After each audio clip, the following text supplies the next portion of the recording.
Hi guys, today I will cook chili using some ingredients I already have in my fridge and my pantry. This is a completely shelf cooking recipe and I will not go to the store to buy the ingredients. The link to the recipe will be in the description box below.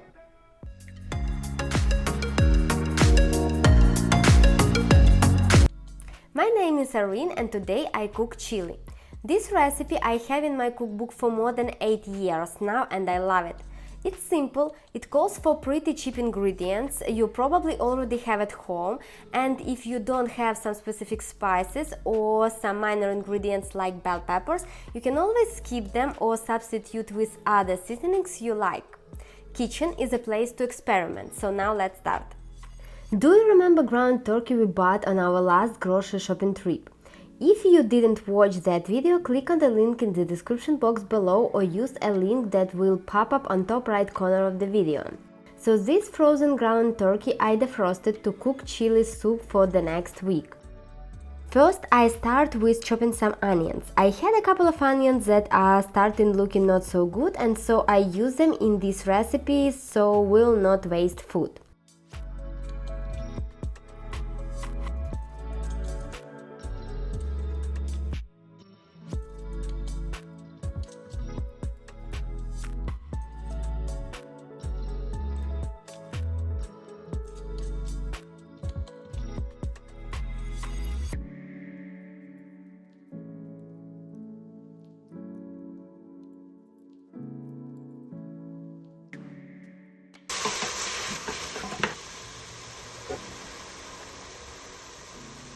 In a big pot I fried the onions on a medium heat, adding some salt and sugar. Yes, I said sugar. When adding some sugar to the fried onions, they taste better.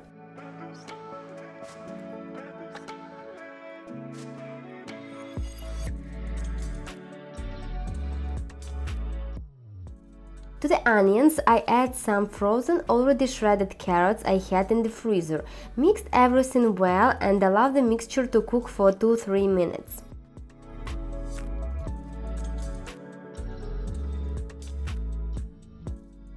Then add the ground turkey meat.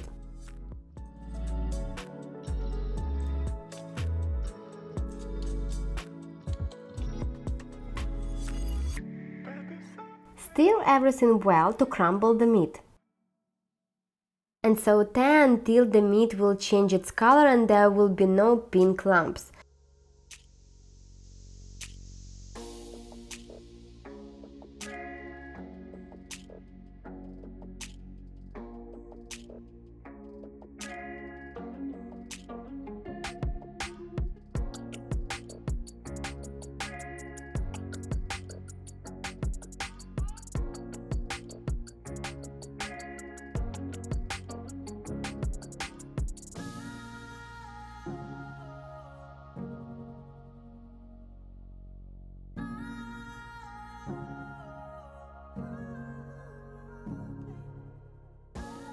Cover with the lid and let the mixture simmer on a medium-low heat. While cooking the meat, add water if needed and keep cooking it covering with the lid and stirring occasionally for around 30 minutes.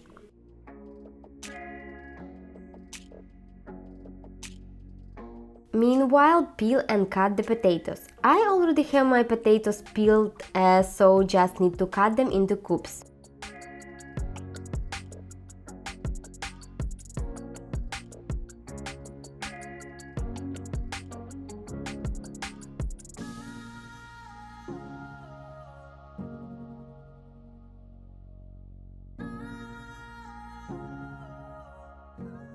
Place the potatoes into the bowl and cover with water so while waiting for the meat to cook, the potatoes will not go brown. Add all the spices: paprika, chili powder or cayenne pepper, ground black pepper, oregano, salt and sugar.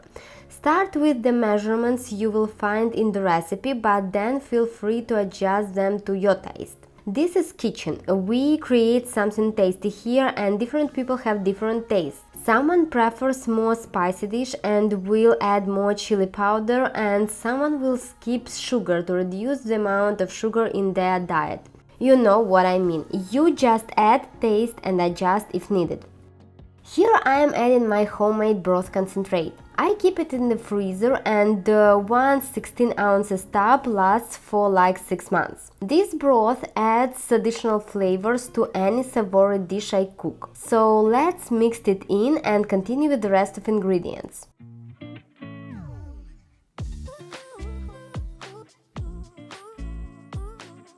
I add beans and crushed tomatoes. To don't waste the product, I just clean the can with a little bit of water to remove the tomato leftovers from the can completely.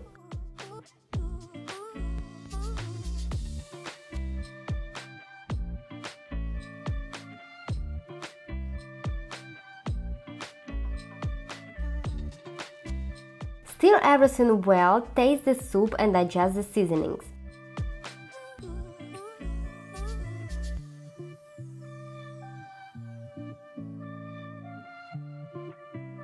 I decided to add more paprika today.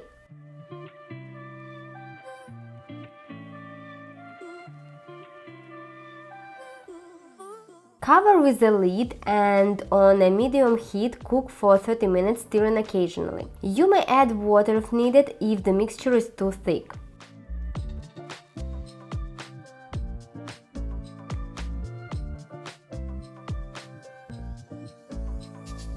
Add potatoes, stir well and cook for additional 15-20 minutes or until potatoes are mostly tender.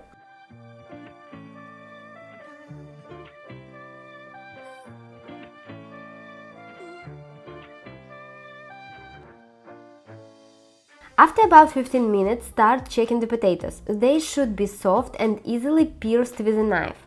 When potatoes are soft, add chopped green pepper. I didn't have one today, so just skip this ingredient.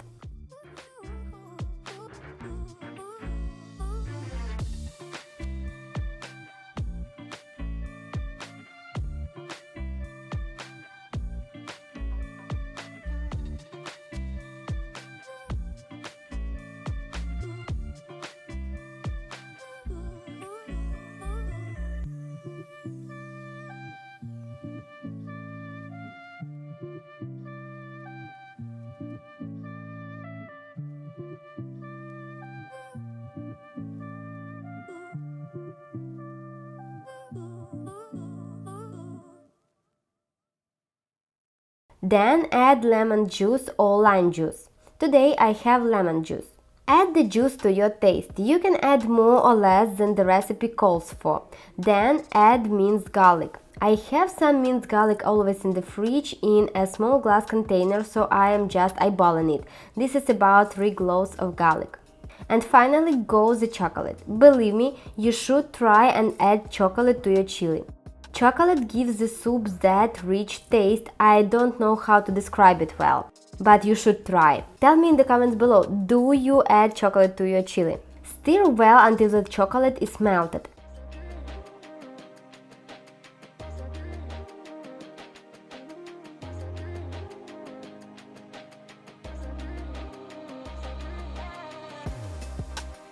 Add some water if needed and you feel that the soup is too thick. Cover with the lid and continue cooking for additional 5 minutes. The chili is ready. This small spoon of chili my husband will taste to determine should I add more spices or everything is fine. And here you can see me adding some more salt, chili powder and ground black pepper. This is a good example how important it is to taste the food before serving. And here is the soup already divided into containers. This is about 8 servings of chili. The containers I use are from IKEA and they are very good quality and pretty affordable. I will leave a link in the description box below.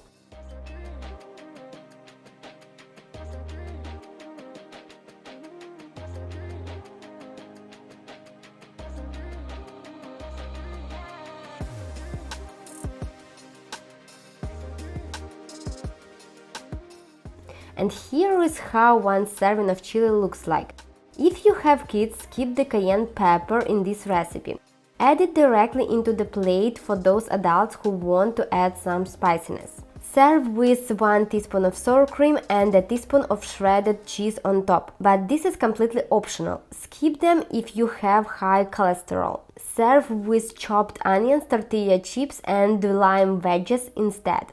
Now let's list all the ingredients we will need for this chili, and for each ingredient I will calculate its cost based on the Walmart prices in my area at the time of this recording. So the total is $9.94, and because we cooked approximately 8 servings of soup, one serving will cost around $1.24. Pretty cheap considering that we spent $4 or almost 50% of the total cost only on meat.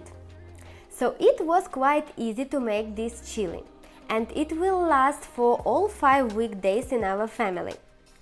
Check the link to the recipe in the description box below, and I wish you bon appétit! Bye!